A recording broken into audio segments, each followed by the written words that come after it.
Kamala Harris, I think, comes closer from the neoliberal wing of the Democrats than the kind of wing of the party that Biden, whether it's Biden himself or whoever was around him calling the shots, prioritized, right? And I always joke, I would have an easier time. I would do a better job laying out what Bidenism got right than Kamala herself, because she can't articulate.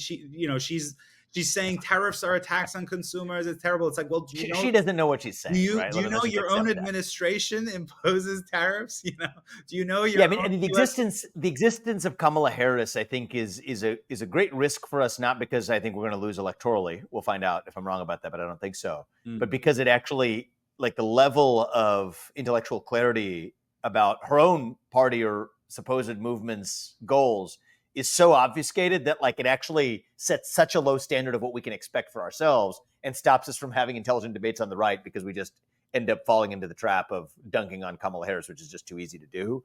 But let's just take this question on what accounted for that loss of the industrial base, because part of it I would put at the feet at the idea that the U.S. was held to different regulatory standards than other countries, and the U.S. was overregulated in the first place, that caused many of those manufacturers to go to conditions where they could either be in less regulated or more more business-friendly environments, not just as it related to labor costs, but even as it relates to things like emission standards. If you're tracking that in the United States, but not in another country, that's actually part of the reason, among other regulatory factors too, that account for the deindustrialization as they move to countries that were closer to the Wild West of what the United States used to be during the time that the first time we had a frontier and the first time we had an industrial revolution, when those were not constraints on U.S. businesses.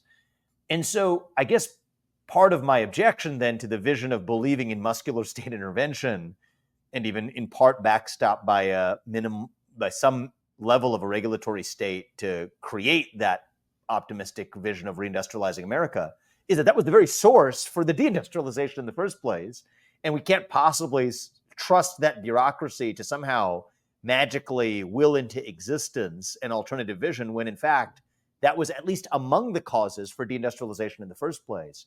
So what would be your response to that national libertarian claim from your vision for what you think is the right kind of industrial policy we need in this country?